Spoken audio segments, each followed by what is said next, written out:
Now in South Africa, the top court ruled on Monday that former President Jacob Zuma is ineligible to stand for parliament in next week's general election. The Constitutional Court ruled on Monday that Zuma's 15-month jail sentence for contempt of court in 2021 disqualifies him from standing in the May 29 election. The top court threw out Zuma's complaint against an electoral commission decision that a previous conviction for contempt prevents him from becoming a member of parliament, ruling that the constitution bars anyone sentenced to more than 12 months in jail. Zuma, by the way, left office in 2018, dogged by corruption allegations, and was convicted of contempt of court during a case in 2021 and sentenced to 15 months. He eventually served less than 3 months in jail, but the court ruled this remission irrelevant. Let's take a look at how members of his MK party reacted to the Constitutional Court's decision. Results have been announced on the court where they said that President Jacob Zuma must not be on the list going to parliament. But Jacob Zuma is still, I'm emphasizing, Jacob Zuma is still a party leader. Jacob Zuma is on the ballot paper of MK party, and then people are still going to vote Jacob Zuma in numbers. We feel vindicated and disappointed, but we are happy that Jacob Zuma is still the leader of the party. He still dictates in MK party what needs to happen. Well, joining us this morning is Terry Zlani, former chairman, the Electoral Commission of South Africa, Johannesburg, South Africa. Thank you so much for being here. Thank you very much for having me, and good morning to your viewers. Let's go straight to this. The Constitutional Court has indeed made its decision known to Jacob Zuma and his party, the MK party.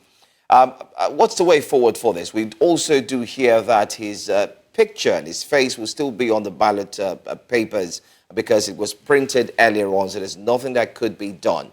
The MK party seems to be confident that this would not in any way affect his chances in the future. What are your thoughts on this? Well, Mr. Zuma's candidacy to be part of these elections was never going to have any bearing in terms of the design of the ballot paper. The ballot paper only has the name of a party leader as well as the emblem of a party and the name of that party. So irrespective of the outcome of this court challenge, his name was still going to be there on the ballot paper. But what it means for the MK party is that Mr. Zuma, of course, is not going to be able to go to parliament. And then therefore, because the Constitutional Court in South Africa is the court of the last instance, it means that this is the end of it until after 5 years when he is eligible in terms of Section 47 of the Constitution. All right, let's talk about the ways in which this disqualification for Zuma will influence the strategies and the outcomes for major political parties in the upcoming election. Well, as you know that Mr. Zuma, as a former president, is a very influential figure. And then therefore, I don't think the fact that he is not going to be part of those who are going to parliament when MK party does qualify and does get members to go to parliament, it will in any way affect the standing of the MK party in terms of the way it is viewed by the general electorate. All right. The Deputy Chief Justice Raymond Zondo concerning the State House capture back then, where Jacob Zuma was indeed, first off,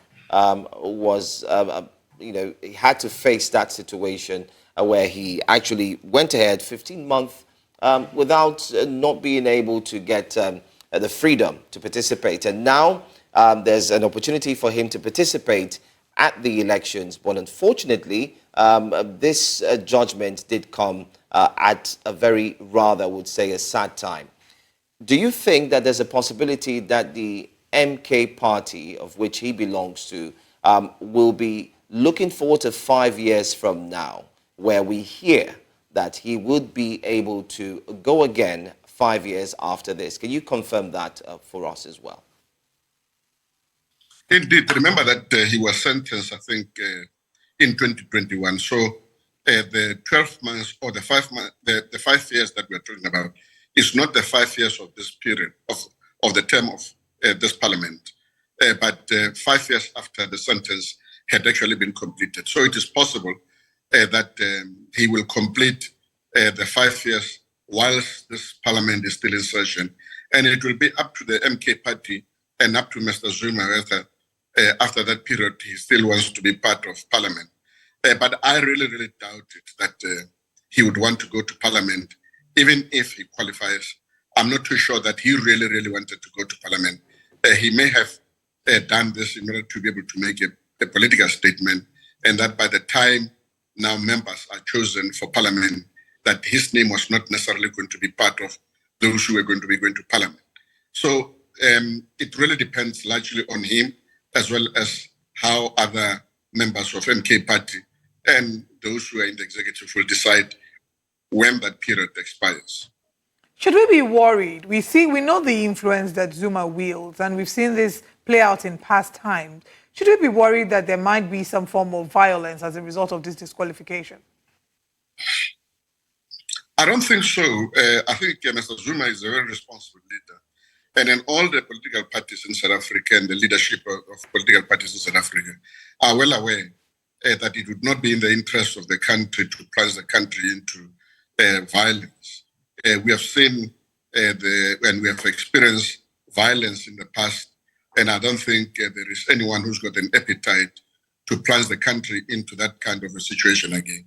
I suspect that both Mr. Zuma as well as the MK party may want to really test their support in terms of the electorate, and it will be very keen to make sure that there is nothing that disturbs these processes so that they can actually be able to assess the kind of the support they get in terms of the electorate. There are opinion polls that are giving MK party a certain percentage, and I think the only thing that can be able to determine as to whether indeed they will be able to get the kind of percentages that people are speculating about, it's through a ballot. And I'm sure they would be very keen to go through this process so that they can be able to test that level of support. Thank you so much, former Commissioner, former Chairman, I beg your pardon, the Electoral Commission of South Africa, Mr. Silani. Thank you so much for joining us this morning. And we'll look forward to get more updates. Let's see what will come out from the MK party, because we're certain that there will be reactions to this. Thank you. Thank you for joining us.